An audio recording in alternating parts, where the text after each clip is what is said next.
What's good, YouTube family? Glad to have y'all back. We're back with the UFC with my full card breakdown. We're back in China, and for this main event, we have Song Yudong versus Davison Figueiredo. This card will start at 4 a.m. Eastern time, so I'll be waking up. Make sure y'all wake up with me, and make sure you like, comment, and subscribe. Let's go ahead and get right into it. Let's go. All right, for the first fight of the night, we have Loma Lookboonmee versus Jacqueline Emmeram. This one right here is going to be a clash of styles. We have a Muay Thai striker versus a girl that's really good on the ground with her BJJ. Loma definitely is going to be the UFC vet here, having more UFC fights than Jacqueline here, and it's also been proven to win decisions. Jacqueline is also a pretty decent fighter. Her main strength is going to be, of course, getting the fight down to the ground. She's never won a decision before, but she is really good at getting some finishes, but hasn't really been shown to be successful when it comes down to getting a decision win. She does have some questionable cardio as well. She does seem to look slower in the second and third round, but she's very dangerous and very alive in the first round. I would say here that both fighters are actually getting a lesser fight than their last opponent, because Loma went against Tayanara, which is a really aggressive. She's also really good on the feet, so she's able to attack on the feet and get it down to the ground, unlike Jacqueline. And Jacqueline went against Mizuki last time. She was very unsuccessful with getting the takedowns. And honestly, in my opinion, Mizuki definitely has some better takedown defense than Loma here. So definitely both are getting a step down from their last competition. Loma's last opponent was able to get over 10 minutes of control time her last fight. So that's definitely a weakness that Emmeram should be able to take advantage of. And last fight, Jacqueline's opponent was able to keep it on the feet, pick her apart from the outside, and even drop her in the later rounds. So that's something that Loma can do as well. So this one's very trigger for me to, pick. I'm going back and forth on this one. This, of course, isn't one that I'm going to be interested in betting on unless something catches my eye later on in the week. I do like Loma's veteran experience in the UFC and also the ability to be able to win decisions. And for Emmeram, I like her control time and her ability to be able to threaten submissions down on the ground. She's very dangerous there. But just against lower level of competition. I mean, if you look back at Emmeram's record, she really hasn't faced the best competition. And there's been some very favorable matchups, for her. So for now, I like Loma's little tiny ass to get it done as an underdog. Emmeram is also live. But just give me Loma by decision. I think she's able to outpoint Jacqueline here and get it done on the scorecards. I would say my main concern on her side is engaging in the clinch or even engaging in her own takedown and going into Jacqueline's, guard there. But I like Loma's experience and her ability to win in a 3-round fight. Super excited to see both these guys enter the UFC. We have Kanzi Zhu versus Rodrigo Vera, and this fight right here is going to be a banger. I really like this matchup. We have Vera making his UFC debut on short notice, replacing Ramon Tavares. I like Zhu in that matchup against Ramon Tavares because, it definitely was going to be a striking fight, and Zhu has some power on his hands. Ramon, to me, honestly, isn't really that good, and he's not a good all-around fighter. He's mainly a striker. But Rodrigo here, he's definitely a tougher test, I would say, 100%. Because this guy here, he definitely likes to push forward. He's not afraid of the power coming from anybody. He doesn't really respect it. He comes in with his hands with a high guard pushing forward. He goes for takedowns. He really likes to smother his opponents and implement some damage on them. This guy Zhu, man, he definitely has some power in his hand. He has some knockout power. But in his last 3 fights, he hasn't really shown it, not getting any finishes there. But before that, he had 12 knockouts, so he definitely has some power. Vera definitely has shown some durability, though. He has 23 fights and never been finished before, so definitely, durability is on his side. And Zhu's only finish loss did come by submission, so, he's very durable as well, never been knocked out. So I don't really see either guy here getting knocked out. So I definitely see this fight going into the later rounds, and I feel like that's going to favor Vera, especially with his style and his pressure. Zhu definitely is going to come out pretty hot. I feel like here he'll probably be the bigger guy, and we'll get to see that at the weigh-ins. But Vera is very good at keeping that smothering pressure, keeping it very tight with his opponents, not letting his opponents really get enough space to get off the damage in the straight shots. So I feel like here he can definitely take advantage of that, smother Zhu, and get a decision win or even get a submission. I kind of went on a Vera binge watch whenever I was doing some tape study on Juan Diaz the other week of going against Malcolm Wallmaker because, he was only lost in his career, so I wanted to see what this guy was about. So I'm glad to see him here in this spot, coming to China, getting the short notice call, going against Zhu. This is really a tough test for him. It's a tough test for both guys, and I'm excited to see the outcome of it. Give me Vera, though. I feel like here he can get it done by decision or even a submission. Next up, we have Angela Hill versus Jin Yang Zhang. As somebody that's been watching the UFC for a very long time, I'm a fan of Angela Hill. She's a savvy veteran, man. She very hard to finish in his game. She comes every time. Even though she's getting on the older side, she still shows up to the fight every time. Her record is not the best, but you can definitely say that she's faced way better competition than a lot of the girls in this division. Zhang here, she is a pressure fighter. Definitely likes to come forward winging shots. She kind of comes in very wide with her shots. So if you're able to shoot right up the middle, definitely can catch her there and kind of slow her down from pushing that pressure. But, you know, she definitely is game for sure. She has some good, solid defense.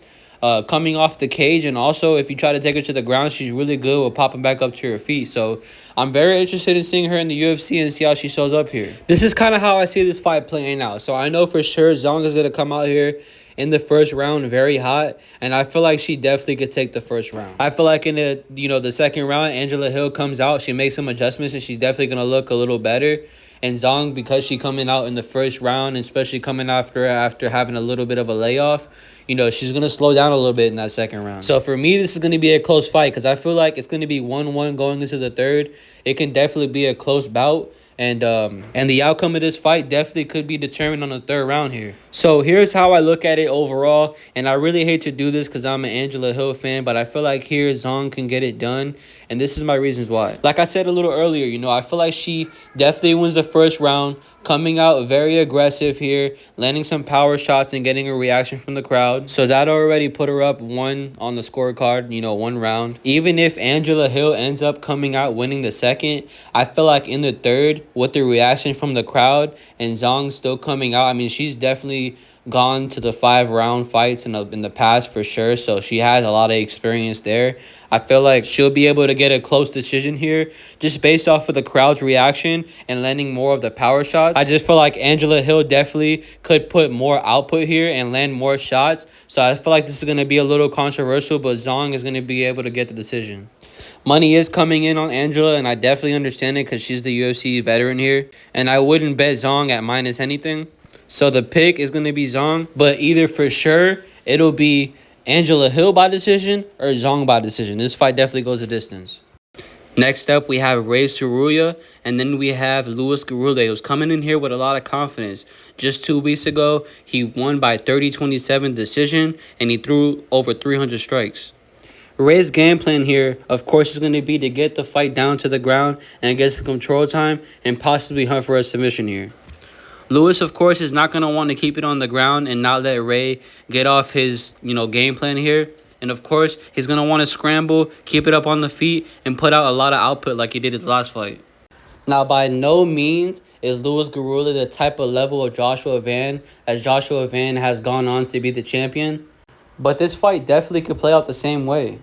If Cerulia isn't able to keep it on the ground, he's going to definitely struggle on the feet. I feel like if it gets down to the ground, it's not going to be a walk in the park. I mean, Garule definitely has some good wrestling credentials. Back in high school, he was a really good wrestler. And, he has experience there. So it's not like he's going to be a fish out of water if it gets down to him being on his back. I really don't see Garule really laying on his back and accepting any type of control from Ray here. On the feet, 100% Garule is going to put more of the output out here on this fight. And he will land the more damaging shots on the feet. I definitely see that happening here.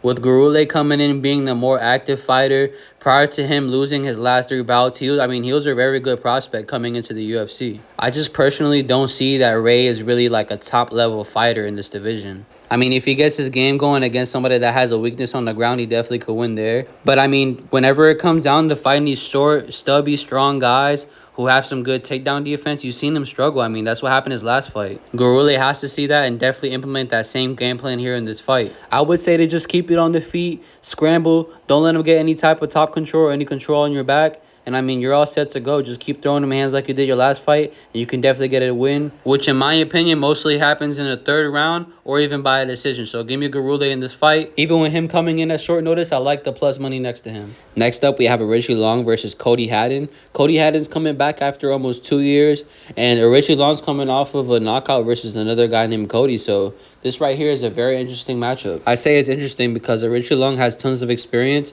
and Cody Haddon is a really good, prospect who's very well-rounded. Richie Long's definitely going to want to keep it on the feet and try to use his striking to implement his game plan and get himself going. Cody Haddon could keep it up on the feet, too. He has very technical striking, really good boxing, can hide his kicks real well around his shots, and he can even take it to the ground here in this fight. So even though Richie Long has more experience, Cody Haddon is definitely the more smarter and well-rounded fighter here in this fight. Richie Long has shown to have one-shot KO power, but Cody Haddon has also shown to be very durable in all his fights. In this fight, I definitely even see Cody Haddon getting a finish here. He can finish him on the feet and also get him on the ground and get a rear naked choke, or get any type of submission there on the ground, because I feel like on the ground, they're two different fighters at two different levels.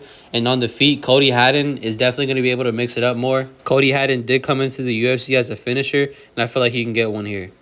My only concern with Cody, of course, will be the long layoff. He was dealing with some injuries. He pulled out of the Topuria fight and also the Malcolm Woolmaker fight. But I feel like just like his smarting style, he was smart. He took his time. And now I feel like Cody Haddon is ready to make some waves in the UFC. So give me Cody Haddon for this fight. Things get interesting here. We have Mean Ding versus Jose Henrique. Both two guys that are making their UFC debut. Another thing to mention here is that Mean Ding was on Dana White Contender Series, and so was Jose Henrique. They both did lose, so at the time they didn't get the contract, and they're looking to take advantage of that here and definitely get a finish. Ming Ding comes in this fight with over 20 knockouts, so he definitely has a lot of experience and knows how to find the chin. Jose's coming in here with 6 knockouts, so out of 8 of his wins, he was able to get knockout 6 times out of majority of his wins. He's getting a knockout, so both guys definitely are able to land here and finish one or the other. Ming Ding, of course, he's going to want to apply the pressure, close the distance, and Jose Enrique, he's going to want to pick apart from the outside. I mean, he doesn't really pick apart from the outside necessarily. He's more of an aggressive striker. He likes to close on the distance as well, but he can definitely utilize his reach advantage here. When you crash the pocket on Jose, he definitely has some really good sneaky elbows, knees up the middle, so he's a dangerous guy to come in on. Ming Ding is a guy you don't want to stand right in front of because he will press forward. He doesn't really respect the power coming back, so he's going to definitely press forward and test your chin. Jose's only loss is coming by knockout in the 3rd round where he got caught pretty clean by a left hook. And that loss honestly hasn't aged well at all because the opponent he got knocked out by did not end up being successful at all. After that fight, his opponent ended up getting knocked out 3 times in a row, so definitely not a good look on his side. If Ming Ding can press forward and not get caught here, he definitely is live, especially in China. Pushing forward in the fight and getting the crowd's reaction, he definitely can, get some oohs and ahs here and land some good shots. Enrique is going to wait for him to come in, though, and land some good sneaky elbows. I'm really excited for this one because this is a good back and forth. Ming Ding did come and start off as a huge favorite here, and ton of money has come on Enrique, and I see why. He should be able to use his length here, use them elbows and use them knees right up the middle. Like I've said, Ding has a whole bunch of knockouts, so he definitely can land right on the chin of Enrique. But I do feel like Jose Enrique will be able to land the more damaging shots because those elbows and those knees are definitely going to cut open Ming Ding if they land in the right spot. And I feel like there he'll be able to find his success. Now, it's hard to bet on either guy because here, either guy can win. And they're both making their debut coming off of losses in the Dana White Contender Series. But here, I feel like they're semi-even fighters. But Enrique lands the more sneaky shots. It's really hard to be confident in any fighter here because they're both making their debut. For now, I'll pick Enrique. But I'll definitely have something at the weigh-ins. After the weigh-ins, I'm going to look at both guys and see what I'm going to play. For the featured prelim of the night, we have Luis Felipe Diaz versus Yi-Sak Lee. Luis Diaz here, he's coming off of the Dana White Contender Series where he was able to get a finish by rear naked choke. And Lee here, he's coming from the regional scene. He's coming from the Asian regional scene, actually. He's fought a lot in China and Japan, so he's used to fighting out in this area, even though he's not from China. And I see why they made this feature prelim, because this fight right here is going to be a banger. Both these guys aren't going to take a step back. They're both going to be taking a step forward, and somebody's head's going to get ripped off. Both these guys aren't high level, I would say, at the time. They're both just very aggressive. Luis here, he obviously is going to be the stronger guy. If you've seen the guy, he's built like a damn tank. And Yi-Sak Lee, he might be the guy here with the more speed. Luis, he likes pushing forward. He likes attacking the grappling, get it down to the ground. He has a good rear naked choke. He's very good at smothering guys and getting them down to the ground. Just his level of competition, though, and, his activity is very questionable. Now, Yi-Sak Lee, the same thing, about his competition. Hasn't faced the best competition at all. He's very aggressive, likes pushing forward. He likes to get some takedowns and get some ground and pound, but he's not really good at getting control, really, when it comes down to getting it down to the mat. He's more damage over position whenever it gets down to the ground, 100%. That's, based off of what I saw of his tape. Now, based off of watching tape with this fight here, I'm going to go ahead and pick Luis Diaz, and I feel like here he'll be able to get a submission because Yi-Sak Lee is very wild, and I feel like in this fight that can definitely get him caught, definitely get him taken down. And there, Luis has some really good back takes, and he'll be able to get a submission with the rear naked choke, which is exactly how Isak Lee lost his only lost fight. Now, MMA, it always doesn't work, but, based off of just what I'm seeing, I definitely see Luis getting some control on the back and being able to finish this fight by submission. Both these guys are debuting in the UFC, both very aggressive, and they're definitely going to bring one for the crowd and get them ready for the main card, which I'm also very excited to talk about. Let's get right into it. Make sure you guys like, comment, and subscribe. And let's start off on the main card. We have Alex Perez versus Simmer Derji. I would definitely say that this is a step down in competition for Alex Perez and a step up in competition for Simmer Derji. Both guys have 6 losses by submission, so a lot of their losses are coming by submission. And that's a good thing here because, at least Alex Perez doesn't really have to worry about that here. Now, Alex Perez does have some submissions on him. He's very sneaky on the ground. He's very aggressive when it comes down to the wrestling and very fast on his feet. Definitely a shifty guy and one that's hard to really, I feel like, he's not a guy that's going to just sit there and get punches landed on him. Simmer Derji is a very good striker, and this guy's really good at keeping the distance and picking the guys apart from the outside. And he has definitely shown some improvements in the last couple of fights on his all-around game. But we're talking about split decision with Mitch Raposo, getting Kevin Borjas by decision, and then also fighting another guy who's very low level, Jesus Aguilar, who just got cut by the UFC, Not really good looks, not really good wins, honestly, I would say. But at least he was able to get it done the way he was supposed to in those fights. He definitely should have pushed for more finishes, though, in those fights to prove that he's a top contender. But, he did what he had to do there. Alex Perez just knocked out my boy Charles Johnson. So, I got a little grudge with him right now for doing that. He also came into that fight overweight. So, as you can see right there, he came in at 128.5. So he was overweight for that fight and came with an advantage. My boy Charles Johnson always gets a shitty end of the stick, boy, I'll tell you.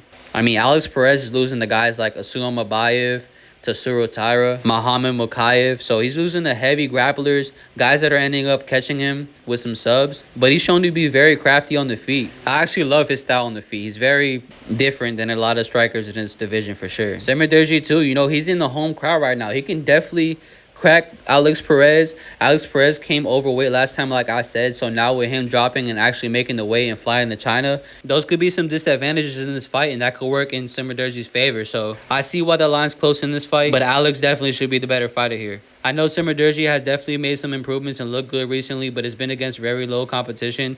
Alex Perez is definitely going to be his toughest test, and I feel like Alex Perez isn't going to have the issues that all Simmer Derji's last 3 opponents had, which was getting into the range of Simmer Derji. I feel like here he'll be able to close the distance, get off some wrestling, and get some good strikes off of his own. So I'm going Alex Perez to upset the China crowd here and start off this card in a very interesting way. This is a very interesting bout here. I'm very excited to watch it open up the main card, and definitely is worth waking up for. We have 2 guys that I can't trust for shit. It's Jake Matthews versus Carlston Harris. Harris comes here at short notice, replacing Muslim Salikov here, and he's going to fly all the way to China to try to get the win against Jake Matthews. Now, this guy loves getting knocked out, and Jake Matthews loves getting submitted in the 3rd round. So somebody gonna get finished. I just don't know who. I'm leaning more towards Jake Matthews, though, getting the knockout here. He was going to go against a striker and Muslim Salikov. So I know in this camp, he definitely has been working on that. Maybe on some of his grappling, too. Harris, before this fight, he was going to fight Michael Chiesa. So I know for a fact that he was working on his grappling for sure. So Jake Matthews here, he's going to try to engage on the feet, land some power shots, and maybe he can mix it up on the ground too, but I feel like that's not a smart thing to do, but sometimes he makes some dumbass decisions. Harris, like I said, he's coming off of 2 back-to-back knockouts, so if Jake Matthews cannot land a knockout here, I feel like this guy should just get cut from the UFC, like, fuck it, whatever. Because he's been here for so long, and, I mean, his Tapology says that he's number 37. I mean, dude, you've been in the UFC for so long. You have to make these improvements and be a smarter fighter in there. Because Jake Matthews has some questionable losses as well. He's lost to some guys that he was supposed to beat. And Harris, he started off very hot. He knocked out Impa Kasanganay out in the first round. He was getting a lot of finishes, coming into the UFC very hot. And I don't know what the fuck happened to him. I guess being a dangerous fighter, you know, throughout your career, it definitely catches up to you later on in your career. I'm picking Jake Matthews. I think he wins in this fight. He definitely 100% should win in this fight. He's taking a short notice opponent, has a full camp, shouldn't get Neil Magnied and finish in the 3rd round if he's made the right adjustments. Here, I feel like he could be a wider favorite, but I see why, he's a minus 300. It sounds just about right for this fight. Nothing too crazy, but proving that he should clearly be the favorite here in this fight. So give me Jake Matthews to bounce back from his last performance and get a finish here. But you cannot trust Jake Matthews for shit, man. I'll tell you, man. So, I mean, you can put him in a parlay with somebody else or something like that to try to get some better odds or hunt the props here. But this just isn't a fight that I would put a ton of money on, of course. Both guys are pretty unreliable, and both guys make some stupid mistakes. All around, Jake Matthews is definitely the better fighter here, though.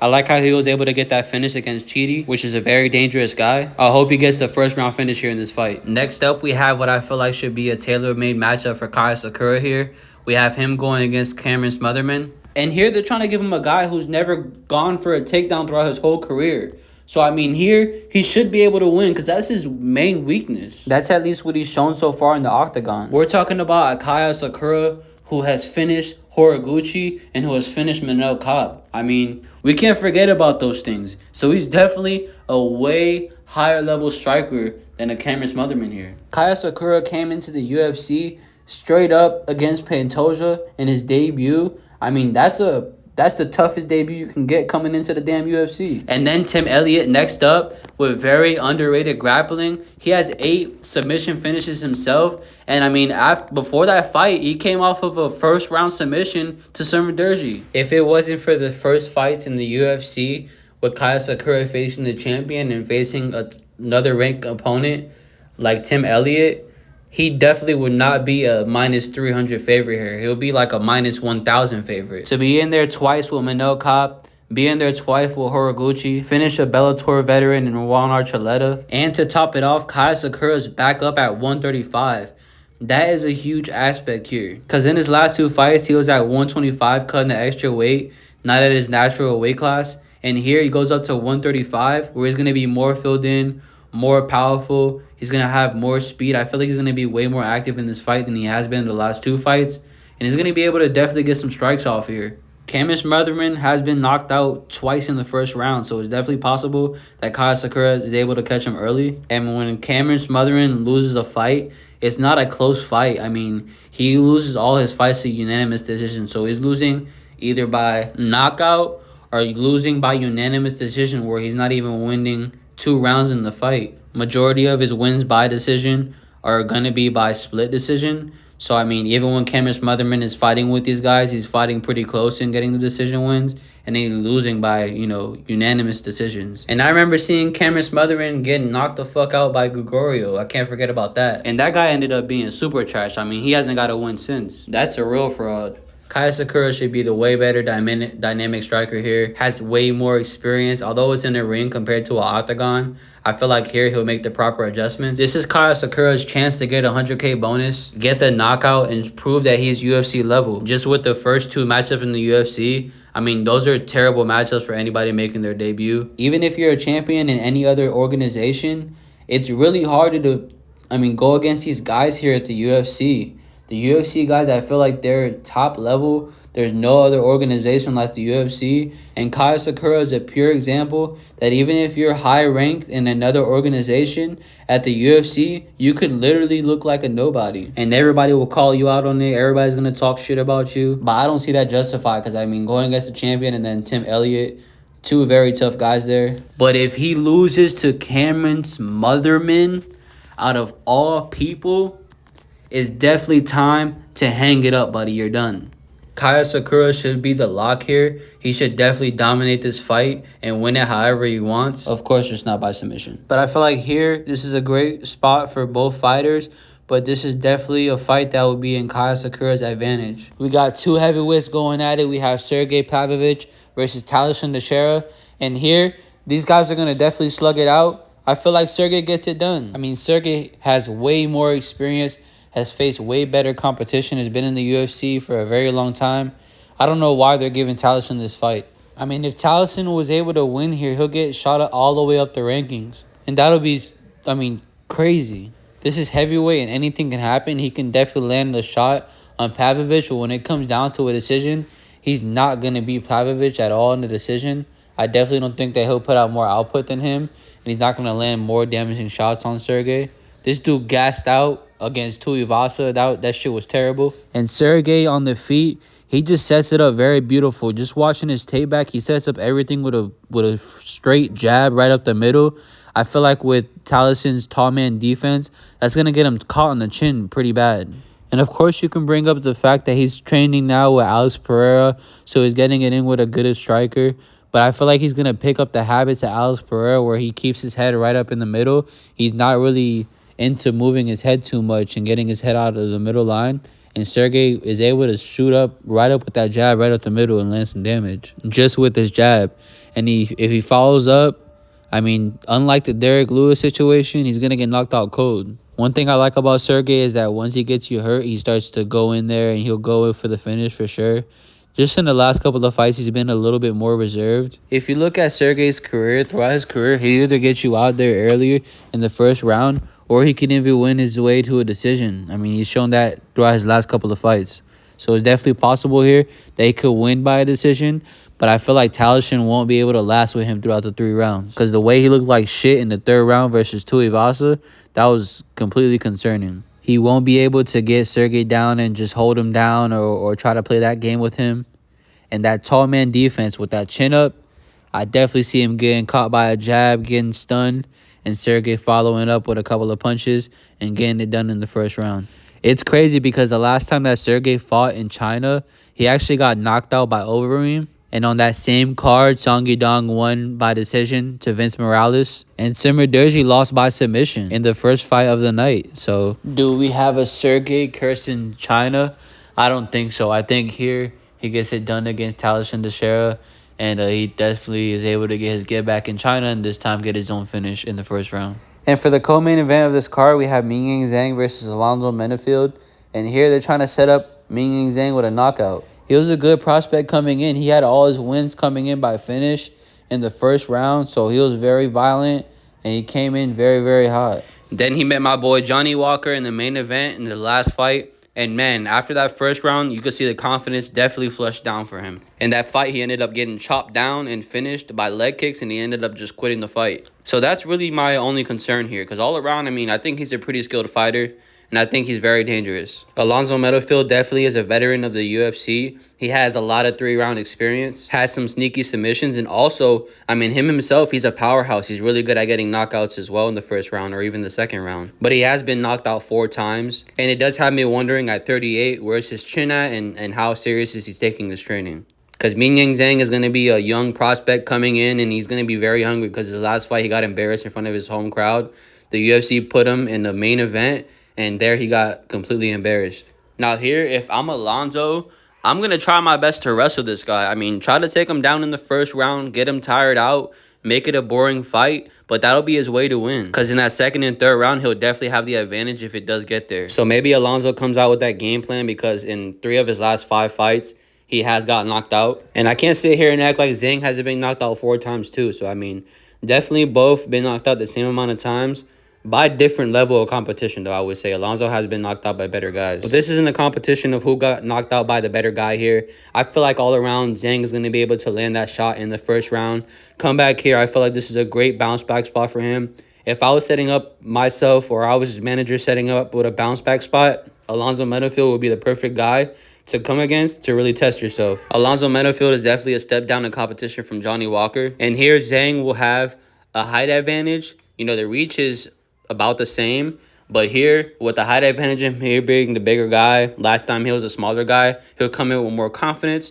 And here I feel like this is a really good bounce back spot for him. Alonzo made me a lot of money, so I have some respect on him. When I was in Atlanta and he fought C, I remember putting him as a pretty big bet against C there as a huge underdog. And he did exactly what I thought he would. You know, he grinded out C. C had nothing for him after the 1st round, really. And yeah, I mean, he definitely dominated that fight. So Alonzo Menefield, he has come in as an underdog and defeated the lines. Zhang was like a minus 500 versus Johnny Walker. I feel like this line here is definitely more acceptable. Give me Zhang to bounce back and knock out Alonzo Menefield.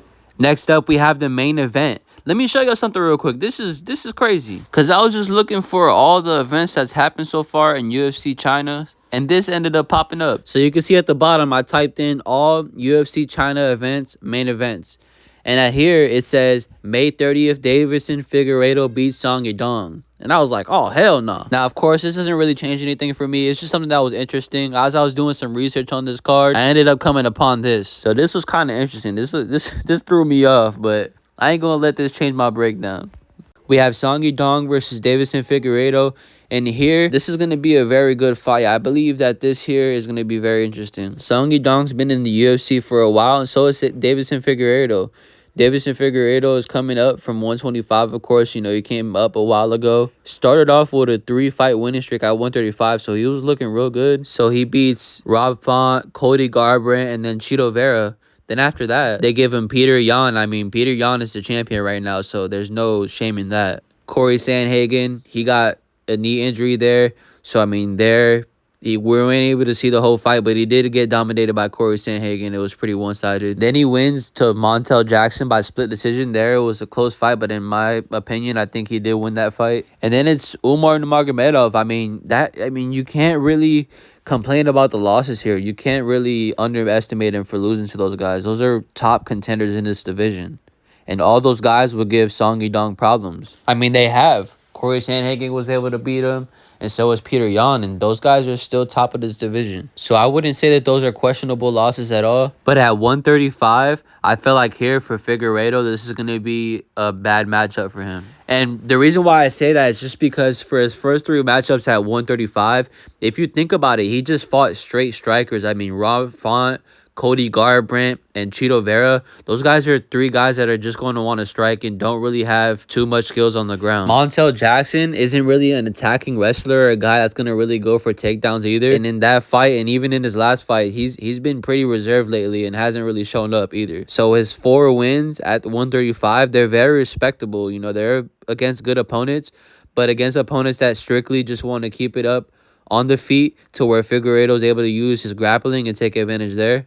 And in this fight, I feel like he's not going to be able to do that against Song Yadong. If you look at Figgy's losses here at 135, they're against guys who are good at striking, good at mixing it up and getting some offensive takedowns, have great takedown defense themselves, and that's exactly the type of guy that Song Yadong is too. Now, I would say that Figgy is definitely the better grappler overall as far as like grappling goes.